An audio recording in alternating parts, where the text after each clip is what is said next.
The Survivor 49 premiere is just days away, and that means that it is time for my boot order prediction for this season. I've been doing this since season 45, and I killed it during season 45.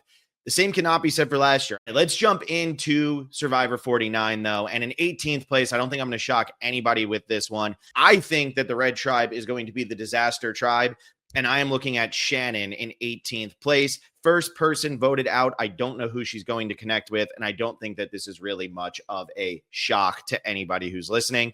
In 17th place, I am sticking with this Red Tribe, and I am booting Nate, the Marvel producer who is on this season, and I do feel might have John Lovett downside being out there.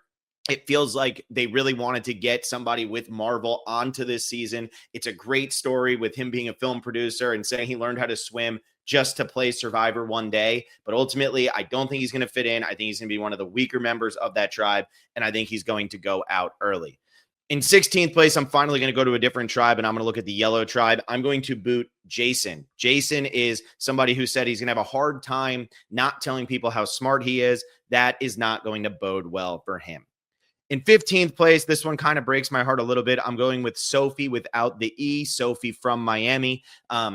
Look, she comes in from Miami, around the same age as D, entrepreneur, everything lines up there. Her tribe, though, I just don't see it being a good tribe for Sophie. She has a lot of upside if she can get through this tribal portion and potentially get to a swap, but ultimately I'm going to put her at 15th place. In 14th place, I'm going to put Steven from the Yellow Tribe. Rumors indicate that he was actually going to say he enjoyed the hourglass twist. If that's true, I honestly should have put Steven in 18th place. So I'm going to put him in 14th, and we'll just go with the 35-year-old rocket scientist. Rocket scientists don't tend to do very well on Survivor, are normally around merge boots, as we saw back with John Fincher, and we saw on Amazon. Don't forget about Dave. In 13th place, I'm going with Jeremiah. Jeremiah comes in with a lot of energy. He's 38. He doesn't look nearly as old as what his age actually says. I feel like he's going to fit in really well with that blue tribe, but I also, based on what my boot order is here, I have the blue tribe having the numbers as we get close to the merge. I think Jeremiah will be in with an alliance there, and I think that's why he will ultimately be targeted. In 12th place, I have Christina, the hottest take of all time, saying that Sandra should have lost to Lil. That got the Parv stands really excited during AU versus the World. But I'm going to boot Christina here in 12th place, somebody who's on my fantasy team who I actually picked second, who I think could do really well, but I'm hedging my bets a little bit here. In 11th place, I'm going with Jake. I think Jake's starting tribe is pretty bad for him. He's a big guy. That'll help him at least early on, but I don't think that he's necessarily going to fit in really well with the rest of that blue tribe. And I think that once they get to this point of the game, he becomes a little bit expendable, and he goes home here in 11th. Before I get to the final 10, I just want to make sure I drop all of the other games that we are doing in this preseason. If you want to participate, you can win prizes. We have an over-under game. Blake and Will did the podcast with Rome. You can go check that one out. We have a prop bet game that I recorded with Peridium, another one where you can enter a form and you can win a prize. And then, of course, we have our fantasy game, which is for our top tier patrons. So check out patreon.com/the specialist for that.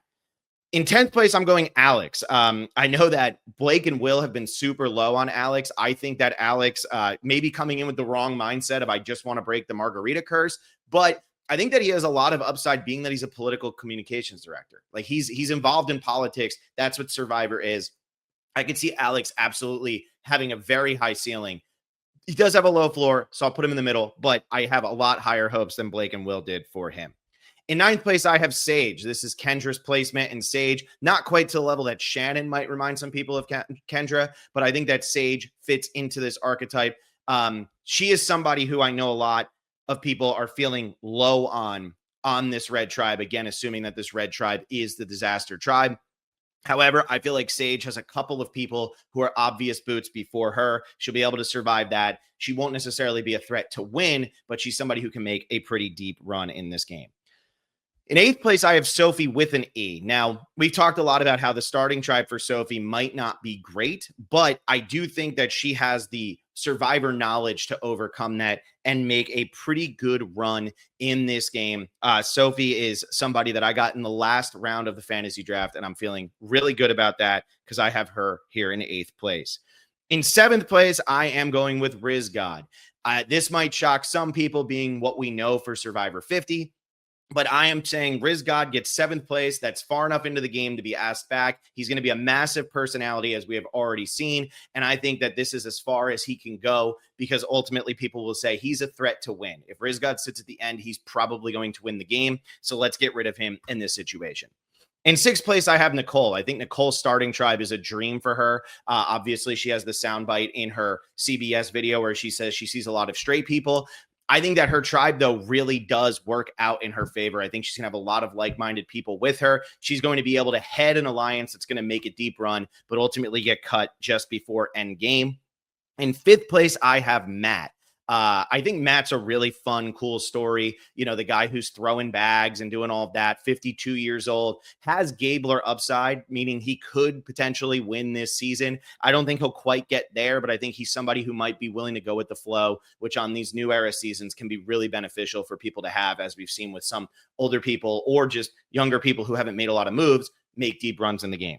In 4th place, I'm going Savannah. So I am taking the other person who's going to be on Survivor 50 and saying she is just going to miss the final tribal council, and that is ultimately why she is going to be asked back. She wants to play this game similar to Russell Hantz. It seems like a female Russell Hantz is something that I am definitely excited to watch play on this season, and I think that she is going to be a star, but ultimately not the winner.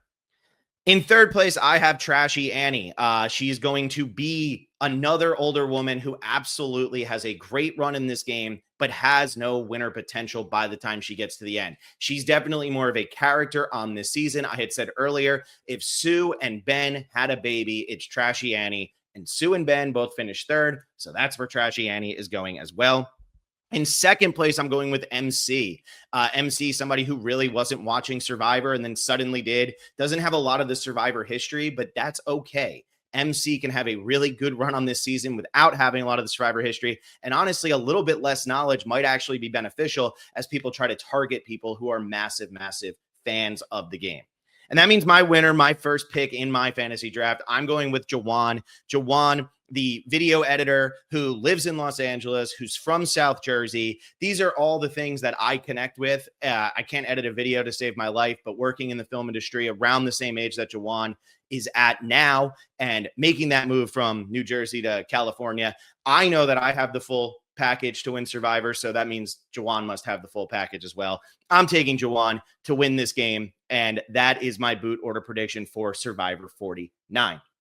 Make sure you go ahead and check out all of our other videos on this channel. We were covering Survivor AU versus the World, so make sure you check that out, as well as all of the coverage we're going to be having for Survivor 49 once the season gets started on Wednesday. Thank you so much for listening. Like this video, subscribe to the channel, and we will see you next time.